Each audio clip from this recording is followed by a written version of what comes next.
Welcome to Gentle Night Reads.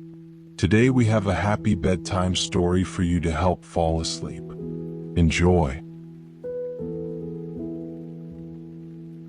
Once upon a time, in a kingdom where golden fields stretched far beyond the horizon and rivers shimmered under the sun, there was a weekly market unlike any other. Merchants from distant lands arrived with exotic spices, rare silks, and fragrant flowers. The air buzzed with laughter, haggling voices, and the melodies of traveling musicians. And in the midst of it all, she walked, Princess Alina. Draped in the finest fabrics, her golden hair braided with pearls, she moved through the market like a dream, graceful, untouchable. Her eyes, deep as the twilight sky, held kindness, curiosity, and a longing for something beyond the palace walls. And then his world stopped. Ethan, a simple village boy, stood by a fruit stall, dirt on his hands, a bag of apples in his grasp. When he looked up and saw her, it was as if the entire world had faded, leaving only her, radiant, unreal, and heartbreakingly distant. He had seen beauty before, but never like this. He stared, just for a moment, but a moment was enough, because in that second, Alina's gaze flickered to his. A fleeting glance, soft and curious, a moment of quiet recognition, and then trouble. A sharp voice cut through the air. "You, how dare you look at the princess?" Ethan barely had time to breathe before strong hands grabbed his arms.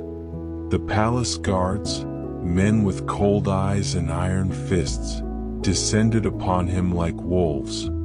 A punch, a sharp pain in his ribs. His apples tumbled to the ground. Alina gasped, "Wait." But it was too late. The guards had already dragged Ethan away, and just like that he was gone. The dungeon, the prison beneath the castle, was damp and suffocating. The air smelled of rusted iron and lost hope. Ethan sat against the cold stone wall, bruises on his face, wrists bound in chains. He should have been furious, bitter, but all he could think of was her.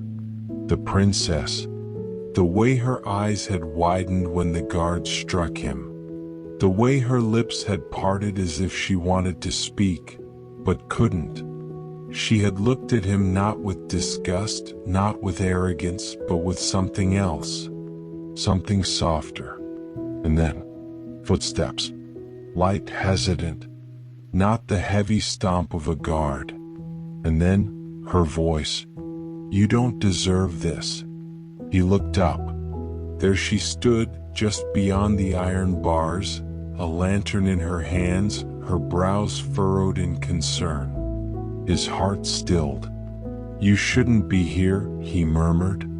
Alina knelt, her fingers curling around the cold bars. "They had no right to hurt you." Ethan chuckled bitterly. "I'm just a village boy. And you." Her gaze softened. "And you looked at me. That's not a crime." He swallowed. "It is when the world says so." A silence stretched between them. A silence filled with things neither of them could say. Then Alina whispered, "I'll get you out." The escape. The night was thick with mist when she came. A hood over her head, a stolen key clutched in her trembling hands. She unlocked his cell. "Follow me," she whispered. Through dark corridors, past sleeping guards, through secret tunnels beneath the castle, they ran, her heart pounding, his breath shallow.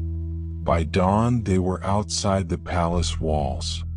Ethan turned to her, disbelief in his eyes. "Why would you do this?" Alina smiled softly. "Because I don't believe in chains." But their happiness was short-lived.